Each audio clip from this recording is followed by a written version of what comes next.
کافرو، تم اللہ سے کیوں کر منکر ہو سکتے ہو؟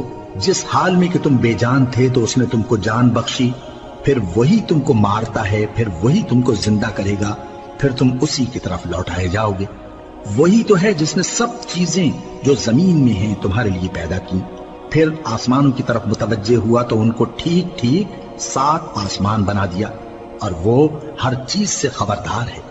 اور وہ وقت یاد کرنے کے قابل ہے جب تمہارے پروردگار نے فرشتوں سے فرمایا کہ میں زمین میں اپنا نائب بنانے والا ہوں۔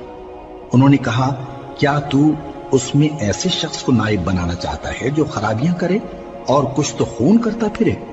اور ہم تیری تعریف کے ساتھ تسبیح و تقدیس کرتے رہتے ہیں۔ فرمایا، میں وہ باتیں جانتا ہوں جو تم نہیں جانتے۔ اور اس نے آدم کو سب چیزوں کے نام سکھائے، پھر ان کو فرشتوں کے سامنے کیا اور فرمایا کہ اگر سچے ہو تو مجھے ان کے نام بتاؤ۔ انہوں نے کہا، تو پاک ہے، جتنا علم تو نے ہمیں بخشا ہے اس کے سوا ہمیں کچھ معلوم نہیں، بے شک تو دانا ہے، حکمت والا ہے۔ تب اللہ نے آدم کو حکم دیا کہ آدم، تم ان کو ان چیزوں کے نام بتاؤ۔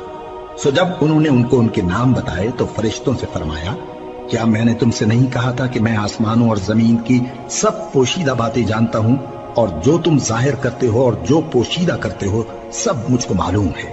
اور جب ہم نے فرشتوں کو حکم دیا کہ آدم کے آگے سجدہ کرو تو وہ سب سجدے میں گر پڑے مگر شیطان نے انکار کیا اور غرور میں آ کر کافر بن گیا۔ اور ہم نے کہا کہ اے آدم، تم اور تمہاری بیوی بہشت میں رہو اور جہاں سے چاہو بے روک ٹوک کھاؤ پیو، لیکن اس درخت کے پاس نہ جانا، نہیں تو ظالموں میں ہو جاؤ گے۔ پھر شیطان نے دونوں کو اس درخت کے بارے میں پھسلا دیا اور جس عیش و نشاط میں تھے اس سے ان کو نکلوا دیا۔ تب ہم نے حکم دیا کہ بہشت بری سے چلے جاؤ، تم ایک دوسرے کے دشمن ہو، اور تمہارے لیے زمین میں ایک وقت تک ٹھکانہ اور معاش مقرر کر دیا گیا ہے۔ پھر آدم نے اپنے پروردگار سے کچھ کلمات سیکھے اور معافی مانگی تو اس نے ان کا قصور معاف کر دیا۔